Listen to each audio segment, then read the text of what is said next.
Oke, Assalamualaikum warahmatullahi wabarakatuh. Kembali lagi dengan kami kelompok 6, di mana kelompok 6 ini terdiri dari Lilis Puspitasari yaitu sebagai ketua kelompok kami, kemudian Ahmad Firdaus yaitu saya sendiri, dan kemudian Ristahari Alustin serta Ardi Muhammad Fajri Masinggri. Nah, pembahasan kami kali ini tentang analisis pendanaan halal pada startup syariah berbasis teknologi, di mana ini adalah worksheet yang kelima dari matkul Technopreneurship. Untuk deskripsi tugasnya kalian bisa baca di deskripsi di bawah. Nah, kemudian apa yang kami ambil yaitu tentang Alami Fintech Syariah. Ini adalah sebuah platform peer-to-peer lending syariah pertama di Indonesia yang berfokus pada pembiayaan UKM. Nah, Alami berdiri sejak 2017 dan resmi mendapatkan izin dari OJK pada 2020. Platform ini berkomitmen untuk memberikan solusi keuangan tanpa riba, masyir, dan horor dengan platform pinjaman sehat TKB 90 yang selalu 100%. Nah, kemudian sumber pendanaan ini diambil dari mana, yaitu investor institusional, yaitu melalui venture capital syariah seperti East Ventures dan Quona Capital. Kemudian ada retail investor yaitu melalui platform P2P Lending yang mempertemukan pendanaan dan UKM penerima pembiayaan, semua dilakukan secara syariah dan transparan.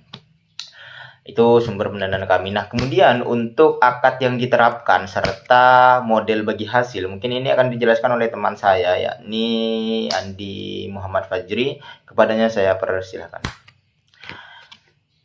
Saya Muhammad Fajri, saya akan menjelaskan tentang akad yang diterapkan. Akad yang diterapkan terbagi menjadi tiga. Yang pertama itu murabahah, akad jual beli dengan markup yang disepakati. Terus yang kedua itu wakalah, akad perwakilan di mana Alami bertindak sebagai wakil investor. Dan yang ketiga itu qard, pinjaman tanpa imbal hasil, biasanya untuk kebutuhan darurat atau sosial. Nah, selanjutnya itu model bagi hasil.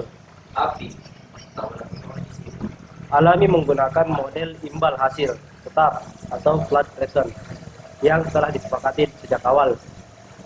Ini bukan bunga, tetapi bagian dari akad jual beli atau murabahah yang mencerminkan margin keuntungan pendana memperoleh keuntungan dari margin tersebut, bukan dari bunga yang fluktuatif seperti pada sistem konvensional. Mungkin cukup sekian dari saya kembalikan ke moderator. Nah, oke, terima kasih kepada Muhammad Fajri yang sudah menjelaskan tentang akad yang diterapkan serta model bagi hasilnya. Nah, kemudian keuntungan pendanaan syariah serta tantangan pendanaan syariah. Mungkin ini akan dijelaskan oleh teman saya, yakni Ristahari Alusrin. Kepadanya saya persilakan.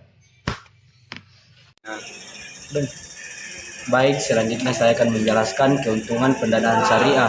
Yang pertama itu ada kepatuhan terhadap prinsip Islam, menarik bagi segmen Muslim. Yang kedua ada transparansi tinggi karena akad dan bagi hasil dijelaskan dengan detail. Yang ketiga ada aksesibilitas untuk UMKM yang tidak terlayani bank. Yang terakhir ada kepercayaan investor karena sistem bebas, riba dan adil. Selanjutnya ada keuntungan pendanaan syariah. Yang pertama itu kurangnya edukasi masyarakat tentang produk keuangan syariah. Yang kedua terbatasnya regulasi khusus untuk mendukung fintech syariah.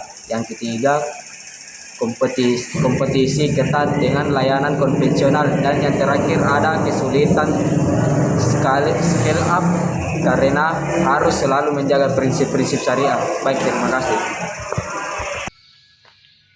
Oke, terima kasih kepada Ristahari yang sudah menjelaskan tentang keuntungan pendanaan syariah serta tantangan pendanaan syariah itu apa saja. Nah, kemudian kita lanjut pada strategi mengatasi tantangan dan rekomendasi untuk startup. Ini akan dijelaskan oleh teman saya, yakni Lilis Puspitasari. Kepadanya saya persilakan. Baik, terima kasih kepada moderator atas kesempatan yang diberikan kepada saya. Nah, di sini saya akan menjelaskan serta membahas tentang strategi mengatasi tantangan. Nah, di sini kita akan membahas 4 strategi dalam mengatasi tantangan, yaitu yang pertama menyelenggarakan webinar serta menyelenggarakan edukasi literasi pada keuangan syariah, dan yang kedua yaitu menjalin kerjasama yang strategis dengan regulator dan lembaga-lembaga Islam. Yang ketiga yaitu fokus pada inovasi teknologi agar platform itu mudah digunakan. Dan yang terakhir yaitu menawarkan beragam akad dan produk syariah agar sesuai dengan kebutuhan pasar atau kebutuhan yang dibutuhkan kepada masyarakat. Selanjutnya kita akan membahas rekomendasi pada startup yang kita bahas ini, yaitu rekomendasi untuk startup yaitu mempelajari prinsip-prinsip syariah serta mengimplementasikannya secara konsisten. Pilih mitra perdagangan yang halal seperti P2P syariah dan FC syariah. Dan yang ketiga yaitu membangun sistem yang transparan agar investor dan pengguna itu merasa aman. Dan yang terakhir yaitu membangun relasi dengan lembaga keuangan syariah dan regulator untuk guna mendukung pertumbuhan yang berkelanjutan. Mungkin itu pembahasan dari saya. Saya kembalikan kepada moderator. Sekian dan terima kasih. Oke, terima kasih kepada Lilis Puspitasari yang sudah menjelaskan tentang strategi mengatasi tantangan dan juga rekomendasi untuk startup. Dan kemudian kita lanjut pada kesimpulan.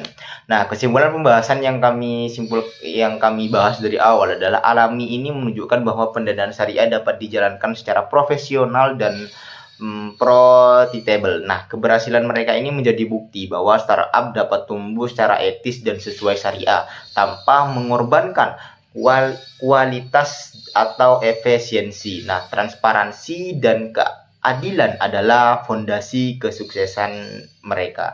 Mungkin ini kesimpulan yang sudah kami bahas tadi. Oke. Thank you. Ini presentasi dari kelompok 6. Jika ada salah kata dari awal hingga akhir, kami mohon maaf yang sebesar-besarnya. Wallahul muwaffiq ila aqwamit thoriq. Wassalamualaikum warahmatullahi wabarakatuh. Oke. Bye bye. See you next time.